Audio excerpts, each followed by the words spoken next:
What's up, everyone? Welcome back to another episode of the It's Just Work podcast, hosted by yours truly, Chuck Clemens. I'm here with my brother Stephen Hurley. Steve, what's up, bro?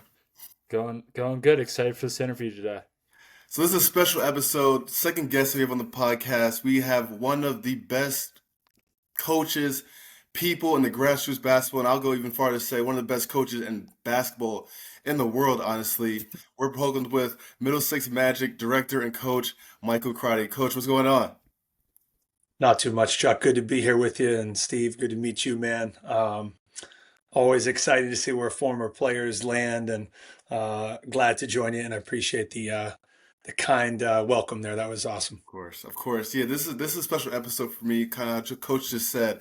Obviously, played with Middlesex Magic coming in my junior year of high school, only 1 year, but it was honestly a whole different type of basketball that I learned, and we'll get into that a little bit later. But to start off every episode, especially with guests, I like to start with my little background of how I kind of know Coach and stuff like that. So I first heard of Coach in the program. This was back when I was a sophomore in high school, or actually freshman in high school. It's like 2015.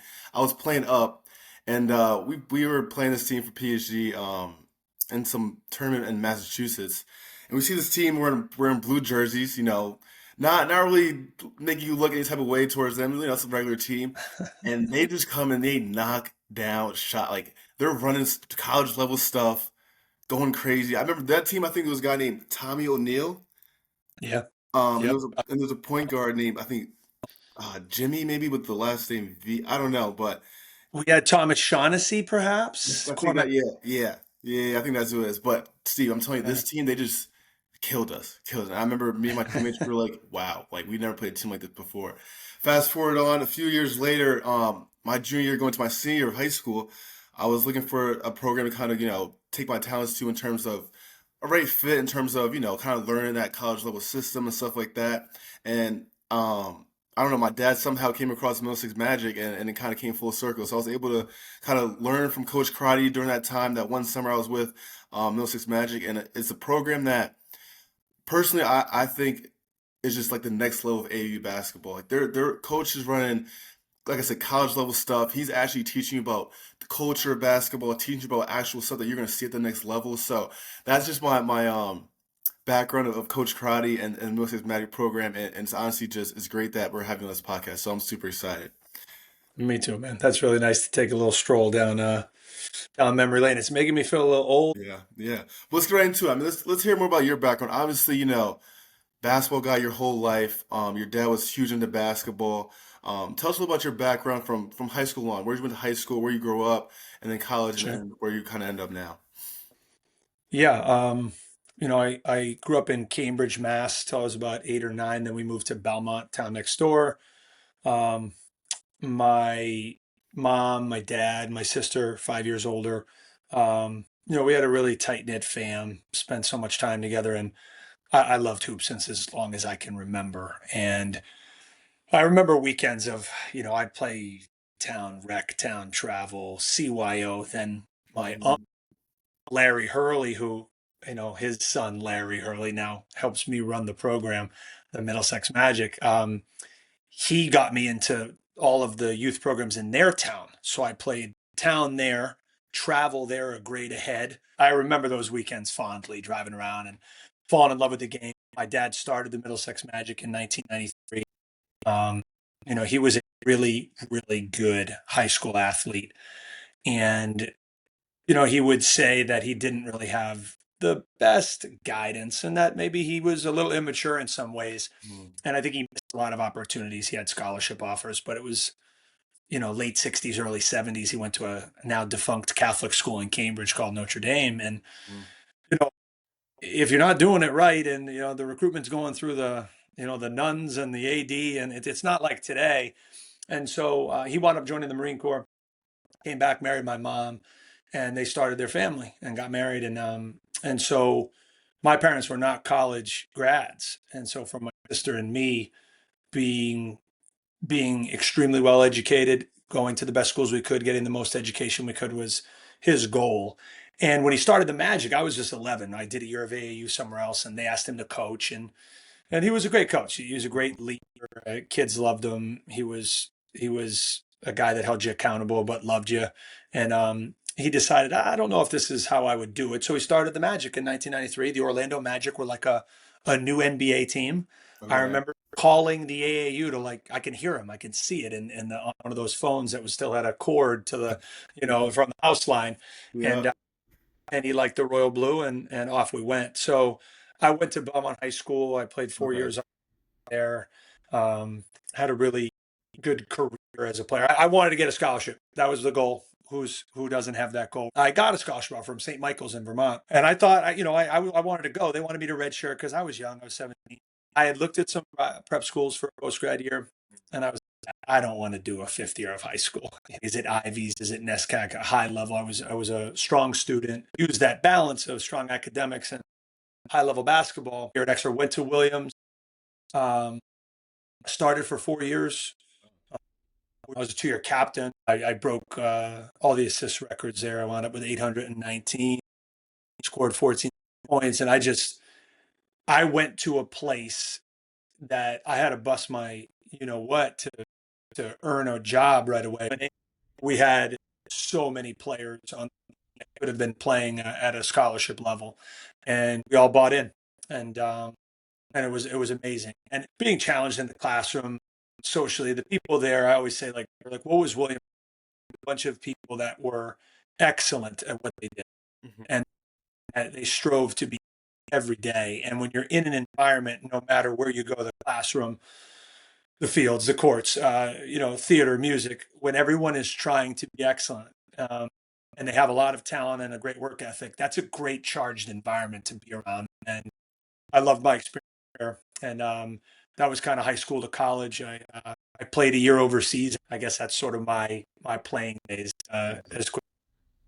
Yeah. Can you talk a little bit more about just the Nescac experience? Obviously, Nescac is D3 in general is just an overlooked league and stuff like that. People think D3 is like, they're not, not good enough.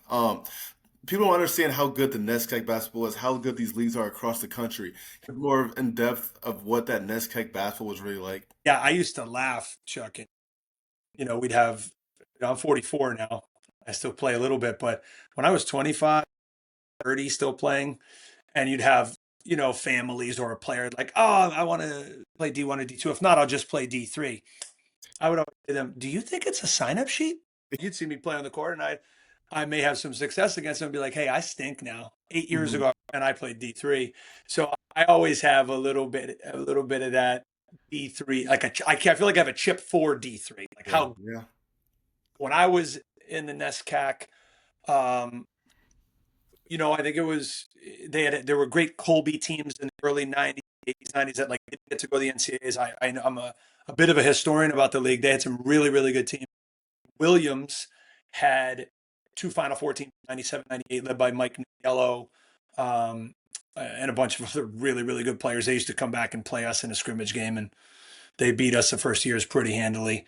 Um, and then things turned. But like I remember learning about those teams at Williams and being like, wow, they went to the Final Four and they lost to the national champion Bo Ryan and Wisconsin Platteville, and Bo Ryan went on to coach Wisconsin Madison, of course, for forever. Final Fours there and stuff. So I remember having a great affinity for it. My 4 years, there were a ton of good teams, and there were Williams and Amherst were the best, and the rivalry was awesome. It was a pretty bitter one, like arch enemy. Like Amherst College was started by a bunch of Williams professors that like literally left and they went east and started this. Okay. You can look that up. So Okay, I Fun had no I fact. idea about that. call them the defectors. That's what he used to call. Okay. So, and look, I visited both, and like there was no love lost. We played 14 times, 4 year championship games, and we played them twice in the NCAA tournament. And I don't, I'm sure none of those guys are probably going to listen to Mike Crotty on a podcast too long. But if they made it this far, I will say this: they were awesome. Like Yeah. that Amherst College team from 2000 to 2004. My dad used to bother me, but he's like, "Oh, they're more talented. You guys are just tougher. That's why you beat them." I'm like, "Stop saying they're more talented. Don't do that." I didn't care for it. But they were loaded. I mean, they were loaded. Adam Harper, Steve Zizia, um, Ryan Faulkner, John Donovan, John Bedford. Like they were loaded with talent, and I think one of us was going to win it. It was just going to be who could like out Duke the other one. So Mm-hmm. Trinity was always ranked and very good. They had really good players, but there were no outs. Like it was always tough. Like even if you felt a team was down, like you still got to drive to Maine to Mm-hmm. play a Colby team if they're not having a good year. Or you got to drive to Middlebury um, and I love the Nescac, but it's the hardest turnaround in basketball. We play Friday at 7, Mm-hmm. Saturday. Yep. So like we finish a game in Medford, Massachusetts at Tufts at 9:30 p.m. You get on a bus at 10. You drive up to Lewiston, Maine. You're playing at 3. That's wild. Crazy. Crazy. But that's a really crazy turnaround. So, but I love the league. So many great schools, some of the best academic schools in the world, and Trinity just won it last year. Yep. And won it. So I definitely have pride in that league as an alum. Williams has been so close to a second one. Yeah. Uh, Yeah. we lost at the buzzer. Duncan Robinson played his 1 year. They lost at the Yep. buzzer. Oh man. That was a close one. So the Nescac's always going to threaten. And obviously Babson got one for New England too. So I Mm-hmm. got a lot of pride for D3, a lot of pride for New England D3. Those Nescac days were awesome, but like the thing that I'll always remember the most are the games against Amherst. They were awesome, Mm-hmm. and the rivalry pure and bitter, and wish I could go play another one right now. Yeah, I bet. I bet we have to go find some film of these Williams versus Amherst games back in the day. See what's going on. It's a it's a little grainy. It, like, it looks like we might have played in 1991. Yeah. I think it'll change in film quality in around 06, 7, 8. So I might have Yeah. just we can dig some. Yeah. We can, You gotta find some of that. So let's talk about a little bit after your playing days, after college. Obviously, you had some time with the Boston Celtics. Let's talk yeah. about your time with the Celtics. Because I know maybe that's something people don't really know about you too much is your time there. So maybe highlight about Yeah. a little bit about that time. Yeah, I was trying to get an internship with them every summer, and you know, it didn't necessarily pan out. I'm sure I was not the only one trying to get an internship with a pro sports team. Hmm. So came back from playing in Germany. I got reached out to that. Hey, they could use a little help in basketball operations, and again to show my age here a little, Chuck and Steve, my job was I was cutting VHS tapes to DVD.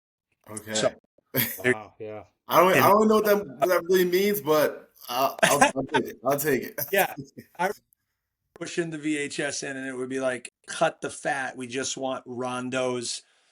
Anytime Rondo gets the ball in this Kentucky LSU game. Okay, Mhm. so that was pretty time consuming because Okay. it was a bit arduous. It's certainly way easier now. So I was doing that and getting ready for the NBA draft in 2005. But I would just be around the facility and any player may come in, you may help rebound for one of the coaches. Here comes Paul Pierce. Okay, well, today was an interesting day. They stopped me from cutting the film to go rebound for Paul Pierce, who's a pretty good player. So at the end of the summer after the draft, um, Danny Ainge hired me to be the director of player development. It was great. He was like, listen, there's going to be an off the court component, a liaison with sort of the folks in the downtown office for extracurricular events we were doing or off court, read to achieves, helping get the guys where they needed to go, helping with some of the program we had, financial literacy, things like that. But by and large, he's like, listen, I just want you to be with Doc, and you're a basketball guy. I mean, I was 24 years old, like I couldn't necessarily walk them through what it was like to buy a house. I hadn't bought a house, and based on the salary they gave me, I wasn't buying one for a while because I was a young dude. So I learned a lot in those 3 years, and there were so many great guys, so many great coaches to learn from. Doc was wonderful to me. Danny was wonderful to me. Kevin Eastman is a great coach, and he's a guy that was very generous with his time. Really thoughtful guy. Has written books that are amazing about leadership and coaching. And we had 2 years. First 2 years, I did it for 3 years. The first 2 years, we were really bad. I mean, we were really bad, and got a tough record in 05, 6, 06, 7. We lost 30 of 31. Paul Pierce hits a step back against Milwaukee in between two stints on the injured reserve list, or we would have set the record for like consecutive losses. I mean, we struggled. Ping pong balls do not bounce our way. We do not get Odin or Durant. To give Yeah, Danny, he always said he would take Durant number one, which would have been the right move. most definitely. So we get the fifth pick, and it's like, wow. And then, you know, Trader Danny went to work, and here comes, okay, we got Ray. So now Kevin will sign off. Here comes big ticket. There goes seven guys out. We drafted Glenn Big Baby. We signed Posey and PJ Brown and Sam Cassell and Scott Pollard. And now all of a sudden you're like, whoa, like Oh, what just happened? yeah. And I was close with that got traded. Ryan Gomes, who's now at Providence, who's Yeah. awesome. Sebastian Telfair was a guy I enjoyed. We had a lot. Al Jefferson. We had young guys, like seven for one trade for Garnett, Wow. and then the whole universe changed. And Ray was amazing. He was a pro. But Kevin Garnett changed the entire organization. Like Paul was the most talented, and Ray was the professional, but Kevin was the heart and soul of that team, and he went on to be for a long time. So that 07-08 season, that was magical. We were 66-16, Mm. training in Rome and London, um, being around three Hall of Famers, maybe four with Mhm. Rondo, Mhm. but ones in their prime when they were like, I don't care about getting 25 anymore. I don't. They didn't care. It was real, and they really banded together. Ubuntu was the slogan. They just bought in. They all shaved their heads together in Rome. Like it was just from the beginning. It clicked, and so going along on that ride was unbelievable. Beating the Lakers in the NBA Finals Yeah. in Boston, my mom and dad in the stands and in my seats, like celebrating with the team and my family after, like, for a kid that grew up outside the city of Boston and rooted for the Celtics through the Kevin Gambles and the Brad Lowhouses and the Dino Rogers, great players, but not Mhm. very successful Celtic team. Yeah, yeah, yeah. That was pretty cool to be a part of the organization for 3 years and to get a championship ring, with Shamrock and diamonds and my name on it. Like that's a special one. Yeah, you can't beat it. You can't beat it. This just to Yeah. see, those are like literally the highest level players you can be around, whether it's in basketball, just mentally. Kevin Garnett, he's someone that, put his heart, body, soul within the game, and it's just you don't see that all the time. So for you to kind of be around that, I No, feel like it probably just shaped you as a person more than basketball and stuff like that. So that's pretty interesting to see. no Um, doubt. moving forward, obviously, you kind of took over the Magic program. How far along was that after the Celtics stint? So when I knew I didn't necessarily want the NBA or college coaching, um, it's a nomadic lifestyle, like Hmm. it's world, and you got to be ready to just go on the carousel, and it can take you a long way, Hmm. a family, and so I started working at a different job in Boston for this wonderful guy named Mike Daly, who ran a boutique staffing firm, and it's all basketball connected though, right? His kid played for my dad, and they were tight. Okay, And yeah. hey, like you're not going to do basketball. Like you went to Williams, maybe you should try to make a few dollars here. So I started doing, and then I started coaching with my dad. I said, like I still needed a fix. I love to game and I love to be around kids and help. So I started coaching a sophomore team with my uncle George and my dad. And we were tough, but not wonderfully talented. We Hmm. had tough players. And toward, like, in the middle of the year, my dad was like, "Hey, I got a new guy coming to practice tonight." And like, I wasn't out hunting for players. I was on the weekends. I was going out with my friends. Like it was much of a social life for 3 years. And I said, "Oh, okay. How is he?" He's like, "I think you're gonna like him. He's a pretty good player." So we get to the gym, and we're doing a 3-on-2 with a chaser drill, and he's coming in as the help defender, and the guard throws it left, and they bounce it through to the other guy, and he's coming in, kid went up for a layup, and he just went up above the square and pinned it and pulled it down, like he brought it off the glass, cuffed in his arm, Yeah. and he or he went inside out on the first guy and he just went up and dunked the ball. And I was like, I looked over to my dad. I was like, pretty good, you know? So that was my introduction to Pat Connaughton. And so he changed that team and, in many ways, the trajectory of our organization from that day on. And he had played a little bit of Magic when he was like a younger kid, like fifth grade or something. And my dad and Len knew each other. And, he wanted to travel with a team that was going to travel in AAU. He'd been playing for a local team that wasn't doing a summer situation. And so he came over. So my dad and I got to coach him together his sophomore, summer. And he was up. He kind of had this wonderful trajectory and played great in Orlando. And so, yeah, kind of right away, Chuck, is the answer. But I got that year and a half with my dad, and then unfortunately he passed away in February of 2010. My dad, and that was sudden, and it was obviously tragic for our fam, and the toughest thing I've ever had to go through. But it was a loss for New England. I mean, he was a pillar in that space, and I didn't really know what I was going to do. I knew I had a sense to finish it off with that team with Pat's group, but I didn't know exactly what could become of the Magic. I wasn't the leader of the Magic yet. I think maybe my dad saw a way that could happen and maybe we could scale it like from a bit of, but it was 10 or 12 teams back then. And it was not large, but the foundation of what it was built on, his character, his heart, his desire to help young people, give them the guidance he didn't have. Mm-hmm. If you're a division, wonderful. If you're a Division 2, 3 player, also wonderful. Mm-hmm. And he had that vision. So, that kind of put me in a spot where I did both.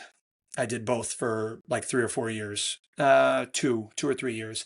And then that man, Mike Daly, I don't know if everyone will have a guy like him in their life, a guy that, when you lose your dad, that's hard. And I was really close to my dad, and Mike, we sat in his conference room and went through everything, every detail vividly. And he said, if it isn't everything you want it to be in 6 months or a year, you come back, I'll keep your chair warm. And, have a guy like that to give you the nudge you needed. I'm forever grateful to Mike. And so then from Magic has been my job, my passion, carrying my dad's legacy on in my life. And man, I'm glad for my dad and I'm glad for Mike to give me that push, because it's been, I got a long way to go, but it's been 16 years now of running the program that my dad started, and almost running it as long as he has. We're going into year 33. It's years before he passed, and I'm going on year 16, which is, almost as long as he did it, and proud to do it every day.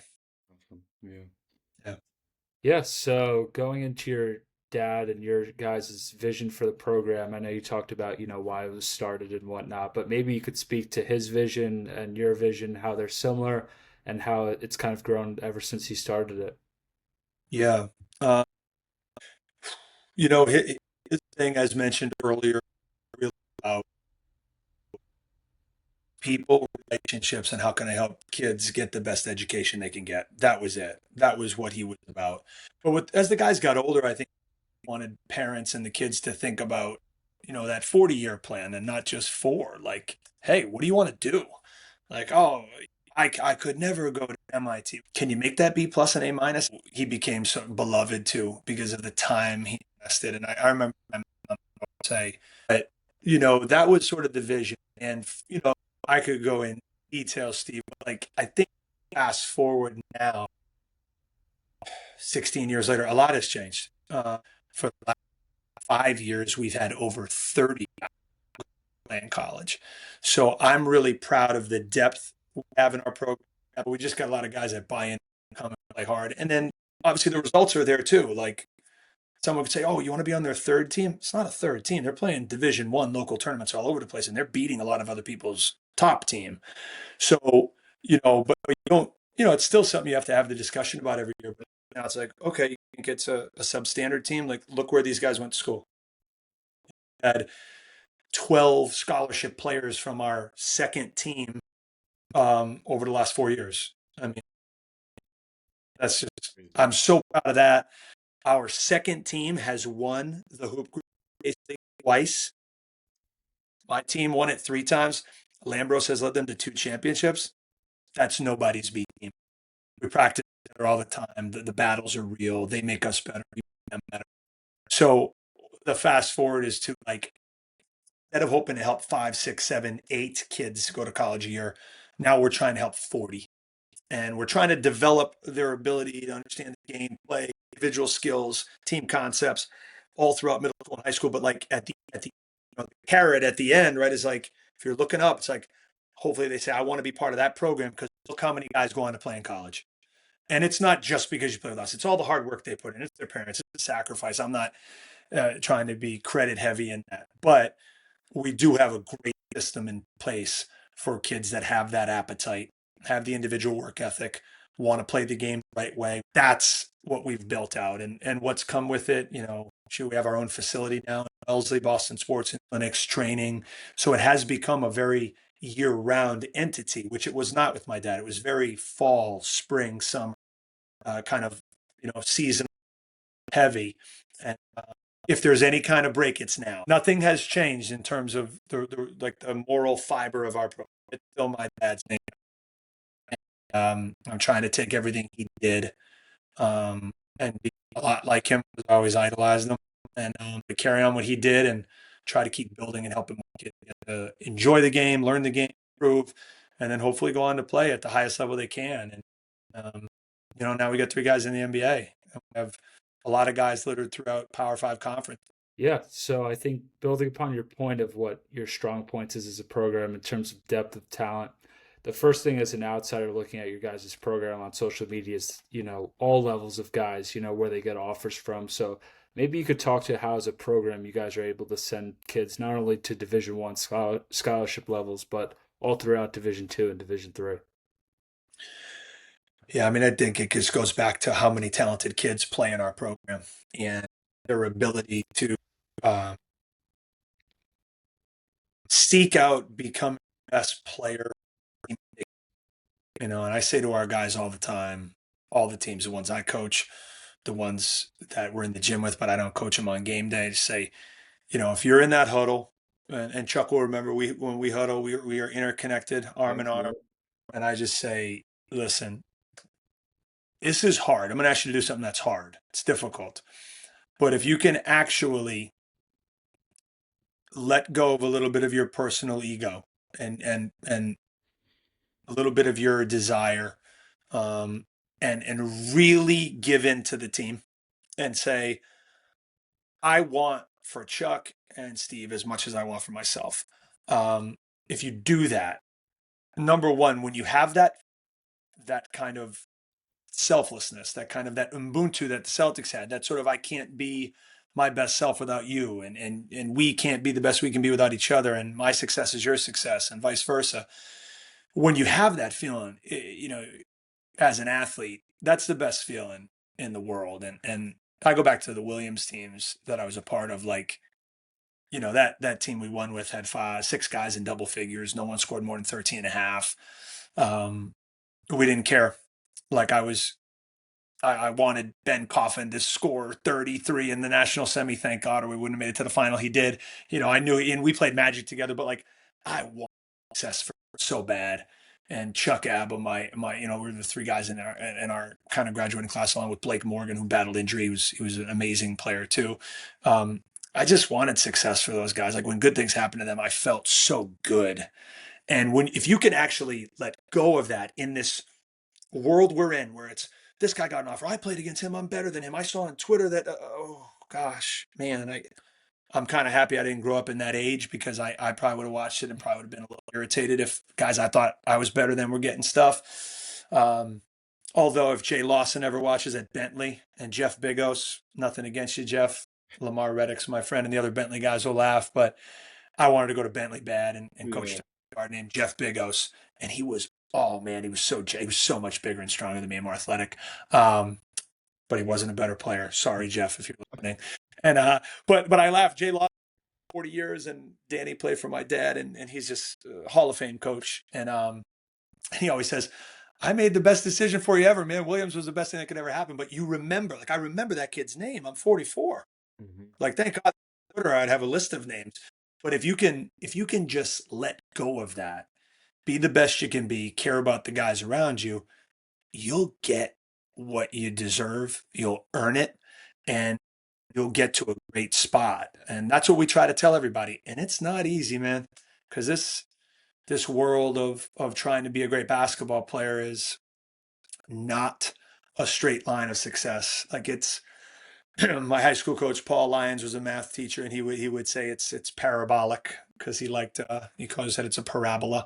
But I remember that sophomore year in the pregame, I was like, I don't think anyone knows what he's talking about. But it can be a very topsy turvy. There are highs and lows, and so I think steady players who have mental toughness and don't get too high or low keep pressing through, and you'll get there. You'll get there. And I talk to our guys too about letting your dreams evolve.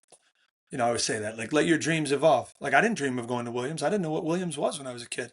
I had no idea. I knew what Tufts was because it was around this corner. I wanted to go to Duke. Why would I want to go to Duke? I watched Bobby Hurley play. I was like, I think I could. Maybe I could do that. I couldn't do what Grant Hill was doing, dunking on people, or Christian Laettner, but Bobby Hurley, I was like, I think I could. And so I fell in love with Duke. And but let your dreams evolve. Not everyone's going to play at Duke. And maybe if you let your dreams evolve, you can realize the best thing you could have ever dreamt of is where you wind up. And I feel personally like that happened to me. And so I want to try to pass that forward to the players I coach and those that are in my program. Like, don't get locked in on what you think is the only solution to your hard work. There's a lot of other options out there. So let the dreams evolve, and go chase that down. Before you get to your next question, Steve, I just want to highlight that was probably, Coach, a lot of kids need to hear that kind of stuff. Kids from all ages. Like, you sometimes the ego, obviously you want to be the best, but you got to sometimes sacrifice for the person next to you. I think you see the best teams across all levels. They want, like you kind of said, the person next to them to do better, because once they do better, it makes them look better as well. And I think all different levels, whether it's NBA down to Division 1, Division 3, high school, middle school basketball, all the best teams I feel like are the most connected. And I think that kind of starts off the court. Like, you learn how people are off the court. And I think that's something that I definitely saw with you, is like you took your time learning about whether they were on your team or not, learning about how people's family are doing, how they're doing in school. And I think all that stuff, I kind of highlighted it in the outline, stuff like that, but that translates into the culture of what you're trying to bring.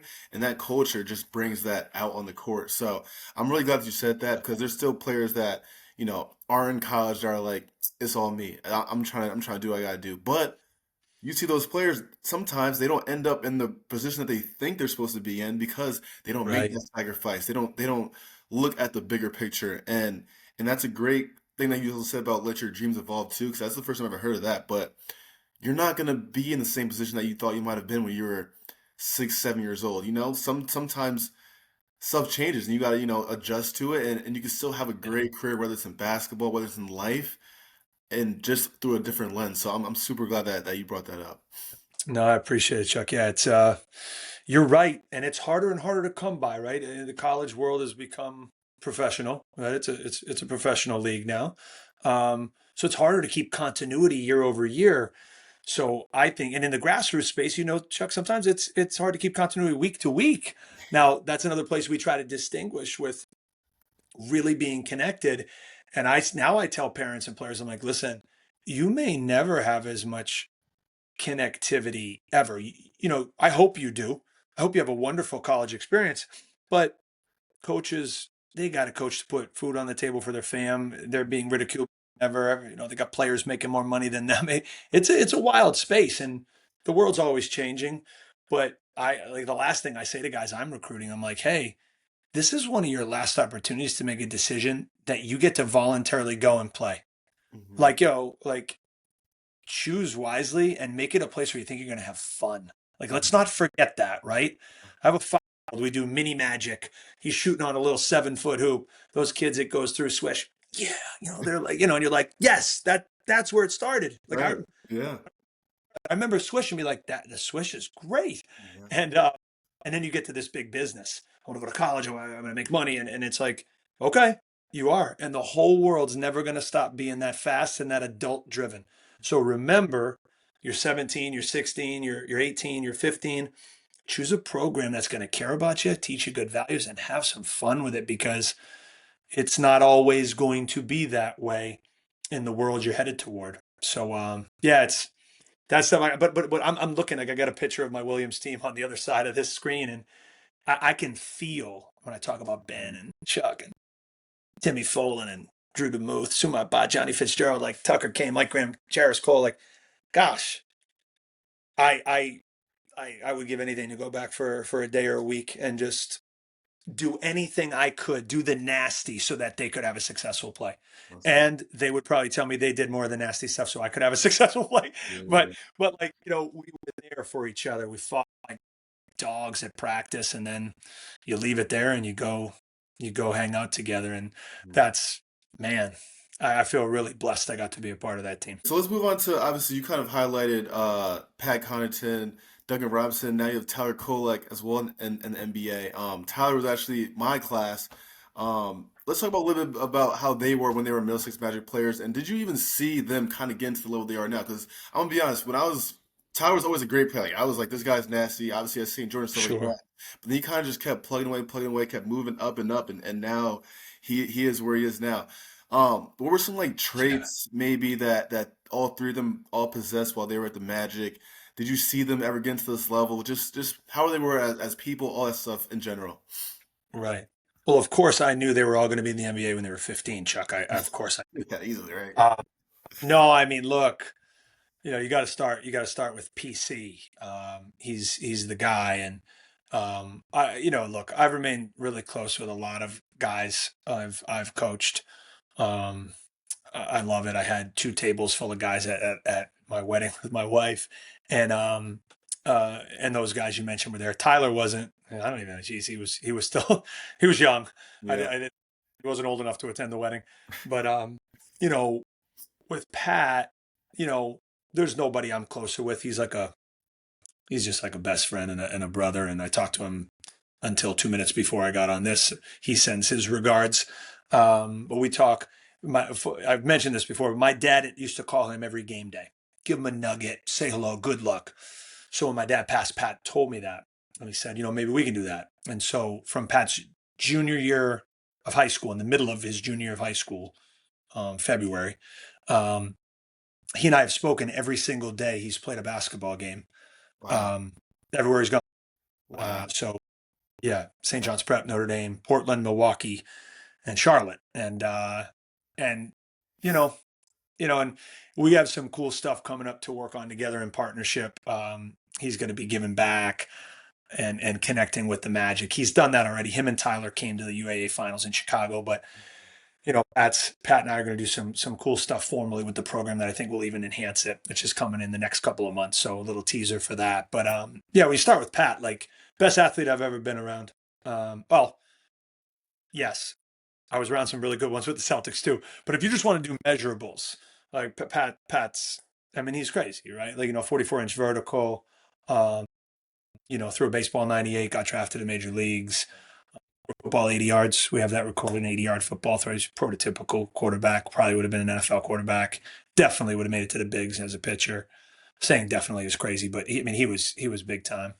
But you just didn't know. Like, I was 28. I'd been in the NBA, but like, how do he's 15, 16, 17.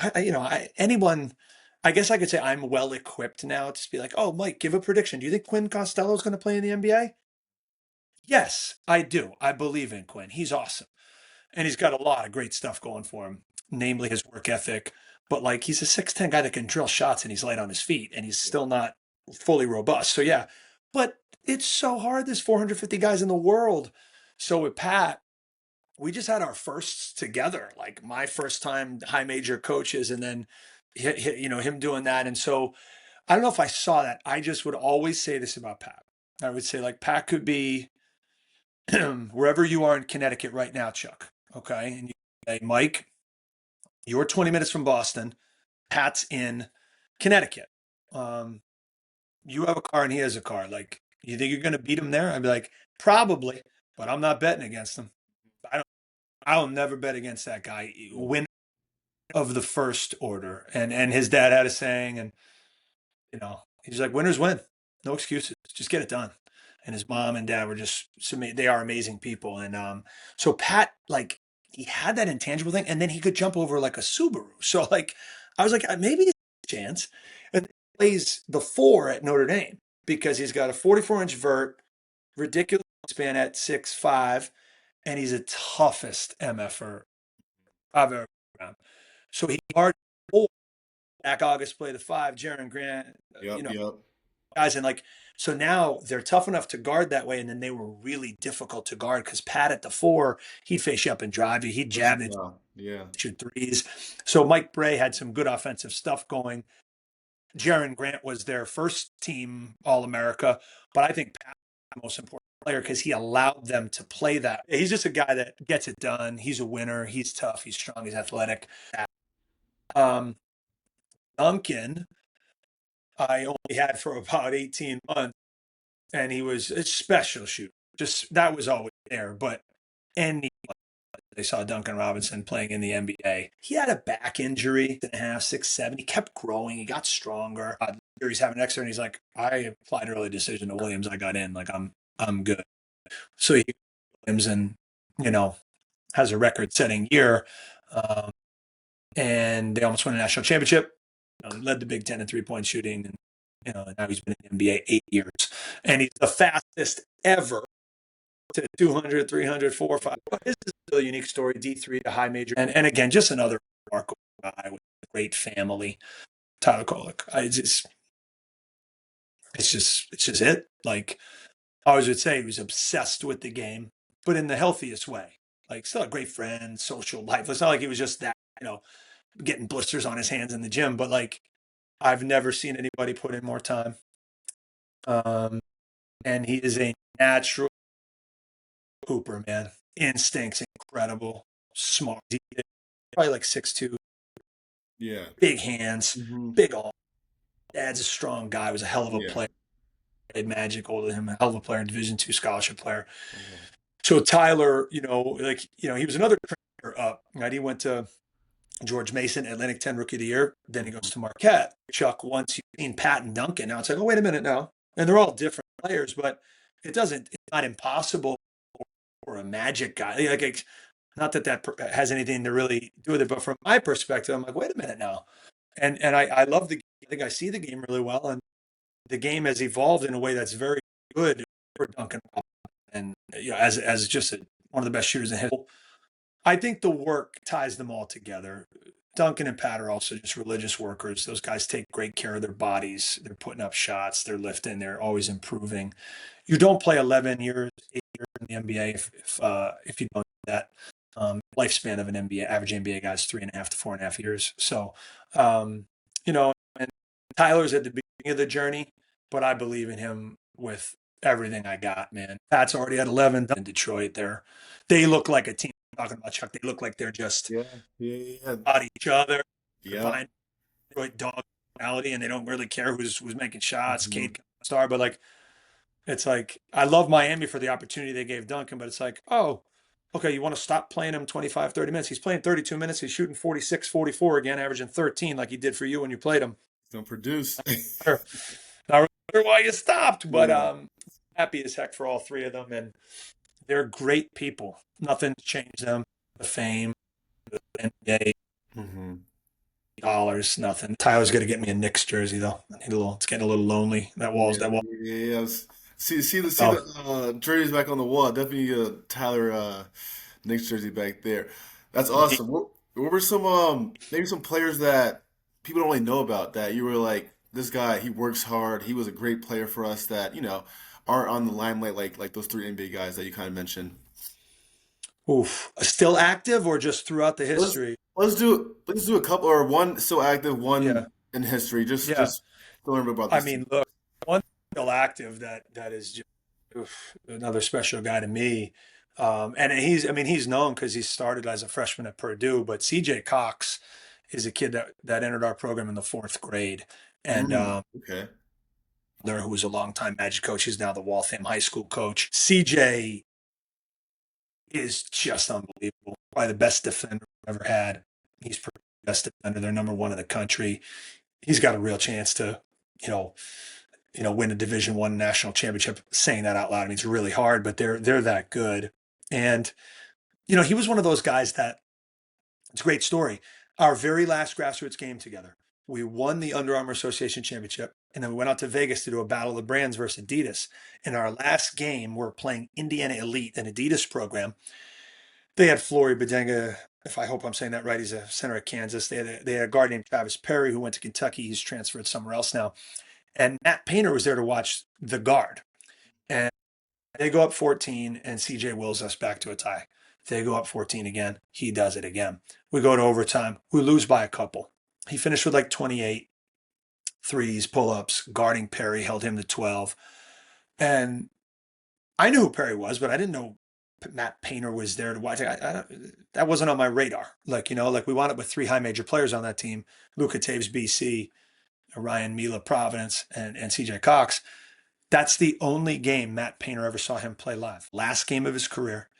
And he was talking to me after. He's like, why was everyone hugging him so much? I go, were we hugging him in an inordinate amount? He's like, yeah, like everyone. I go, it was our last game, so I think that was emotional for everybody. I said, but he's played more games in that uniform than almost anybody ever. He's been here since the 4th grade. He was kind of our emotional leader. I go, so for me, I don't think I wanted to let go because I didn't want it to be the last time I coached him. And I think CJ, he's playing with Braden Smith and some other guys that take a lot of shots, and he's doing all the dirty work now. I think he's going to have a remarkable college career. I would love to see him become an NBA player. He's a guy that he's not under the radar, Chuck, but he's a guy that one high major offer, just one, and here he is starting as a freshman, now starting as a sophomore, and so that's that's big time. Oh gosh, it's hard. There's so many. That's tough. You can go with this. I'm putting you on the spot with this. Yeah, I know there's a lot of people that you can kind of think to, but what right now my mind has me dialing back a little bit further, and there's a family, 4 kids actually, and they all kind of had a cup of coffee with the Magic. The boys played and the daughter as well. But the Edgerly family, so Brian Edgerly played on Pat's team, and then Matt Edgerly played on Duncan's team with Harry Rafferty. I got to take a sidebar. Talk I connected with a point connect. First conversation at Notre Dame with the Connaughtons, and Harry called. Chris Braley was coming to play for the Magic. He said, I got a point guard I think we like. Puts me on the phone. It was just like that, man. We were on the phone for 30 minutes, and like Len and Sue were like, hey, we have to go to the game. They're playing Syracuse, was like 20-0. I'm like, yeah. I'm like, Harry, I got to fly, man. I got to go watch Pat play. So Harry, head coach at Exeter, great career at Wesleyan, ultimate workhorse, point guard, smart, leader, gives it all. But Brian and Matt Edgerly were 2 guys that weren't starters on their teams, but they were leaders, great people. Their parents, Paul and Sandy, and their brother Mike, the whole family were such a huge part of the Middlesex Magic. They were amazing, supportive of the program. And those are names that people won't think of in Middlesex Magic, but I think very fondly of their whole family. They're like family to me, and there's a lot of stuff that goes on behind the scenes and ways that people can help. They could hoop too. They weren't or Pat or Duncan or whomever, but they were parts of that team that were invaluable, and so those are some names. Yeah, just touching upon a few important points. I think as AU has developed, a lot of it's about getting exposure and whatnot, but there's also the development side of things. So in AAU today, maybe you could talk about how your program specifically balances that kind of, development side of things as a player. Because again, a lot of these players are still young in their career and you want them to develop versus getting that kind of game exposure. Yeah, it's a great point. And a lot of people like to get on social media and harp about less games, more skill work. And it's like, I couldn't agree more. You have to have skill work. You still got to compete though. Right. None of that if you can't go out there and compete, I don't think you need to play 9 games in a weekend. That was maybe we did that back in the day, man. We used to play 6, 7, 8. We're limited now to 2 games a day in live period play, which is perfect, right? If you do that, oh, that's a lot of games, but man, the system has to afford opportunity for these kids to be seen.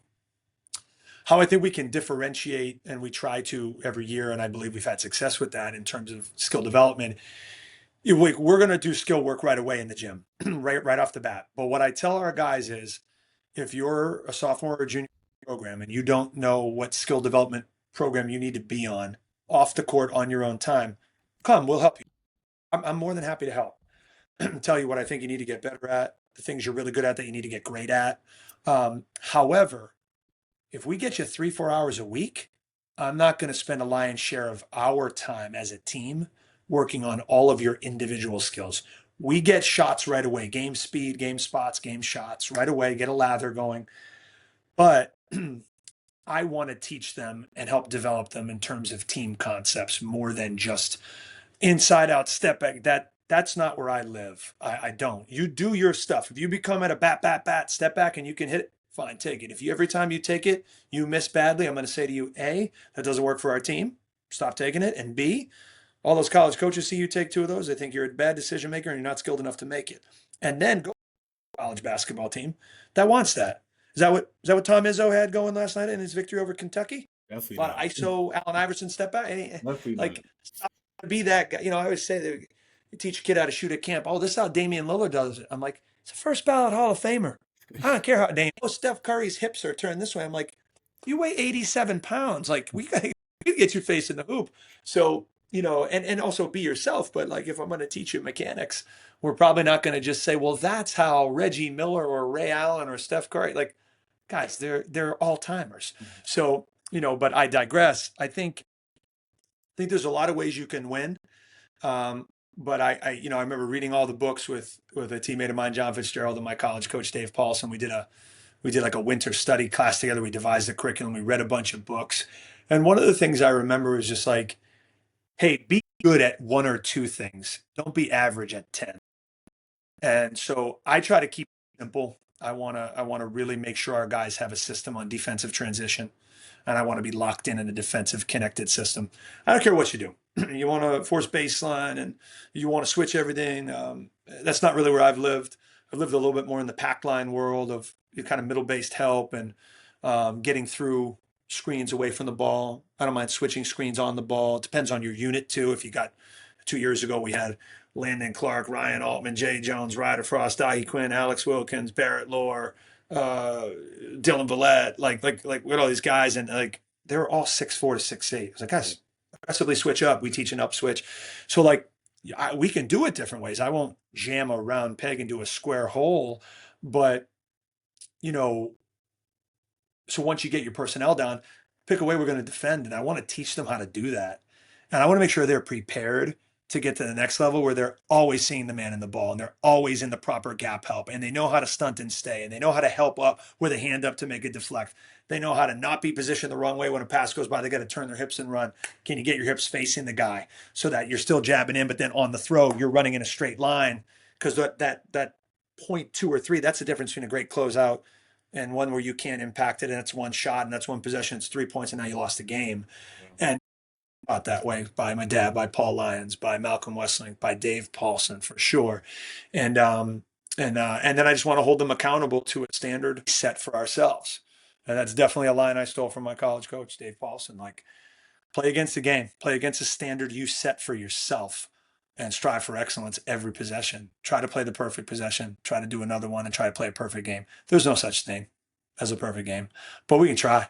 We had game goals to try and achieve that. But and then offensively, same thing. Is it 5 out? Is it 4 out? Is it ball screen motion? I don't really care. We want to teach concepts and let them play. And we've won, my teams in particular on Under Armour being different. We've had different layouts. JP Estrella Aiden came in 2 Power 5 bigs at Tennessee and Stanford with Joey Nugent and Mila and Locknane and Carey and Marvin Musimi Kamali, Austin Hunt, Mark Garrard, Gavin Carter. I ain't missing you.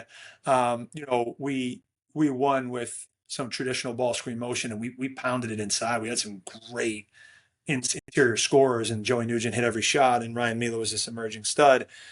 And 2 years later, we had that team I mentioned, and we ran a ton of 5-out, and we would invert and post Dahi Quinn because he was the toughest dude, and Ryder Frost shot under the sun because that's what he does. And this year was a little better. We had some guys that could really go with the ball, tied to Ballas, Dwayne Chess, Ryan Mesh, and then Quinn Costello was a really, really a mismatch for people inside and out, and shots. So you try to. It doesn't matter what you're teaching. There's plenty of different ways to skin a cat. Get your team in line the proper way.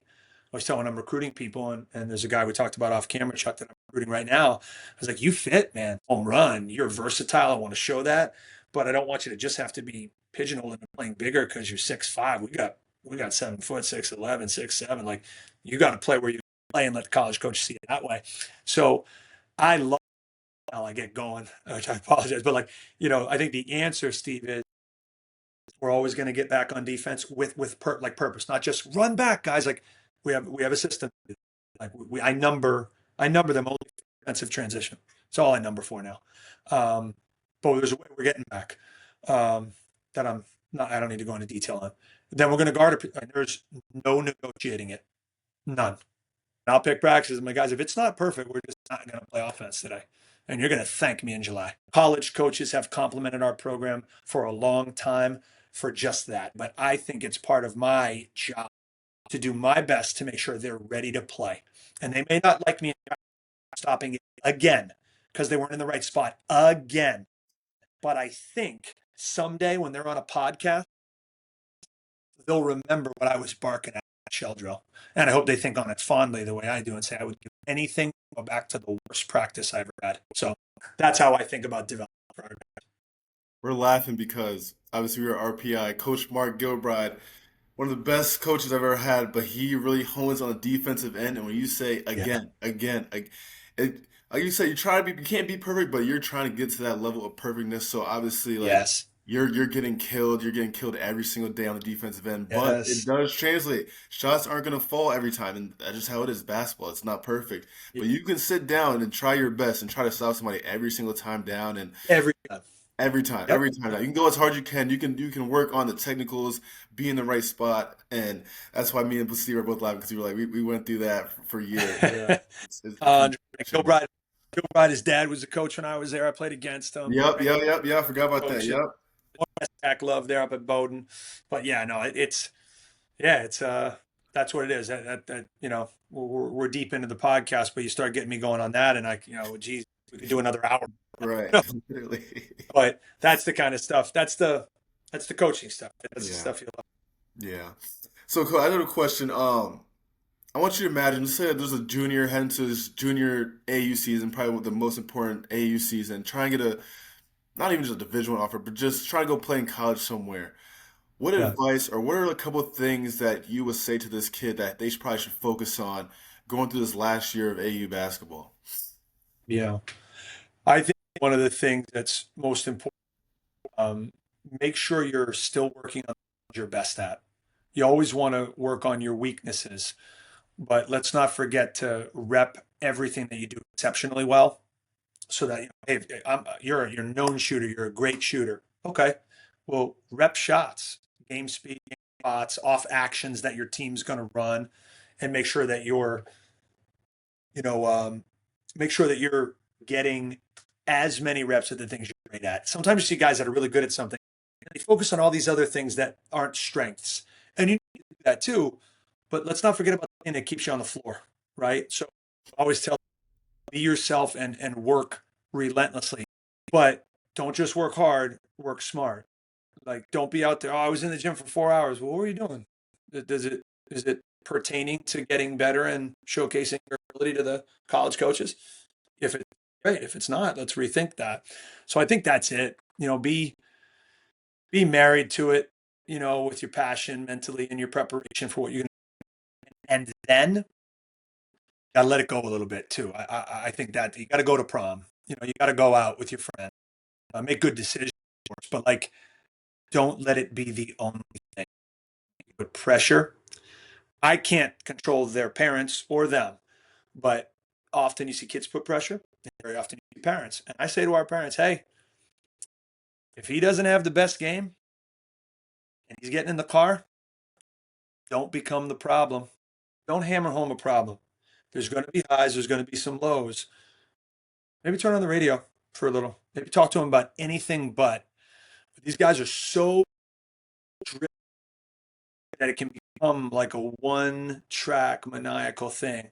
I tell them, go hit golf balls, go to the football game, go do something. Still have a balance to life.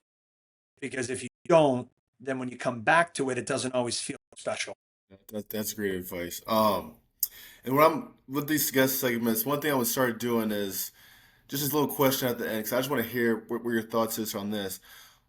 In your whole life, what's this is a tough question, but what's the best piece of advice you've ever gotten pertaining to basketball, pertaining to coaching, pertaining to just life in general? What's one thing that someone in your life has come across and told you and it's kind of just stuck? Yeah. Yeah, that is tough. Um, it's going to be my dad for sure. And the place I remember really learning it was an interesting place. But my dad would always say, like, don't expect great results for something that you didn't put the appropriate amount of work into. He just thought too many people expected great results just because.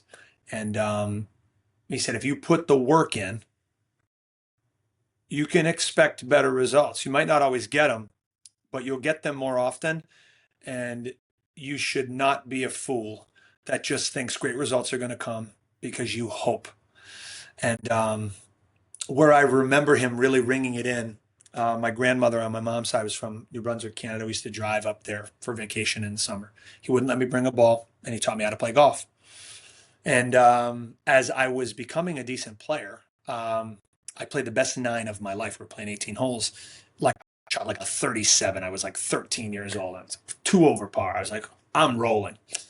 And I made a couple bad swings on 10, and I made a double, and I slammed my club once. He goes, hey, knock it off. Don't do that. And I was like, okay. And then I made a double bogey, and I was mad. And I took that negative energy right to the next tee, and I hit another bad shot. And I slammed my driver down, and he goes, hey, don't do it again. I love him. It was just he and I. I did it one more time, and we sat down, and he said he had some color to it, but once it settled, he let me know. He's like, my God, he's like, you're on vacation in Canada playing golf. You don't practice golf. You just play golf. All you do is practice basketball, and then you get good results. You don't practice. You just go to the course and play. How in the world can you think or expect you're supposed to be a great golfer when all you do is play a couple rounds every now and then? I thought you were. And he had a way. And then we probably were quiet for a hole, and then we sat and we revisited it. And I remember that like it was yesterday. And yeah, I probably that day didn't internalize it as much as I did a year later or 5 years or now 30 years later. But what a lesson that was for me. Anything you want in life, you're going to have to work harder than you could ever imagine to get it. And you can't control everything. So control the controllables and hopefully get the best result. You won't always. You won't. And so maybe you do a little less, but you get the great result. No one stops there and like, oh my God, I got the great result. I didn't really do as much work as I could have. No one ever says that. You're just like, great result. I did the work. It's great. But everyone wants to, oh, I did so much. I didn't get it. Yeah, that's life. We won a national championship game by 2. We lost one by 2. I'm probably a better person because we lost one. I remember that, that feeling. I remember both feelings. And I thought we did everything right. We just had the ball last, or we didn't have the ball last, so that was the best advice. Like, if you want something, put the work in, but do not have expectations that you're going to be great at it without that work. That was it. And my dad got up and worked every day, and my mom got up and worked every day. So they showed me by example. And I think that's probably my best answer off the cuff there.